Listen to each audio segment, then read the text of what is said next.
নিজের নাম্বারই বন্ধ, ওই যে পুকুরে যাইছে নাম্বারই করলো না, মোবাইল কই কত জেগে কেমন দেখাবো না।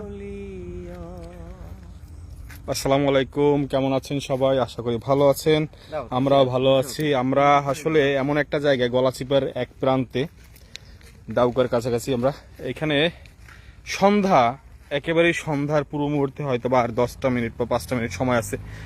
প্রকৃতি তার নিজস্ব রূপে, সেই সন্ধ্যার রূপে সেজেছে। আমরা সেটা উপভোগ করার জন্য গাড়িটা থামিয়েছি। সাথে আছে বন্ধু রুবেল আর অ্যাডভোকেট নামুল হক রাসেল। তো আমরা সেই সন্ধ্যাটা উপভোগ করার জন্য এখানটায় দাঁড়িয়েছি।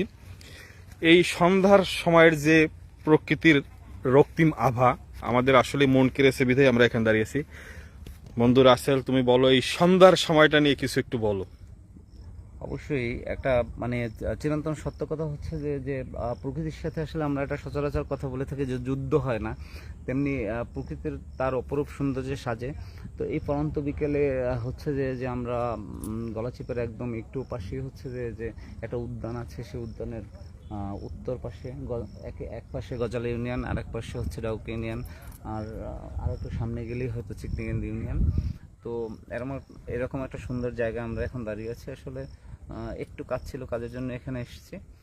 পাশাপাশি হচ্ছে যে যারা ভ্রমণ পিপাসু তারা অবশ্য ঘুরতে পছন্দ করেন। আমরাও নামলাম একটু শেষ সময়ের শেষ বিকেলের আবহাওয়াটা রিসিভ করার জন্য। ইনশাল্লাহ আমাদের কাছে খুবই ভালো লেগেছে, আর সময়টা আমাদের খুব ভালোই কাটছে। আপনারা আমাদের জন্য দোয়া রাখবেন। বন্ধু রুবেল, তোমার কাছে কেমন লাগতেছে? আসলে এই পরন্ত বিকেলে নামলে মনে হয়, নদীর পাশে আসলে মনেই হয় যেন একটু গান গাই। ও রে নীলি দরিয়া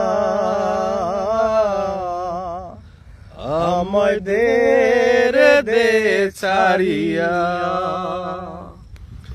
বন্দি হইয়া মনোয়া পাখি হায়রে কান্দে রইয়া রইয়া, ওরে আমপানের নাইয়া আমি কত জেগেছি চলিয়া। ধন্যবাদ সকলকে। সন্ধ্যার আবহাওয়াটা আপনাদেরকে উপভোগ করাতে পারলাম, এজন্য ভালো লাগতেছে। এদিকটা আর একটু দেখেন, রক্তিম আভা এদিকটায়।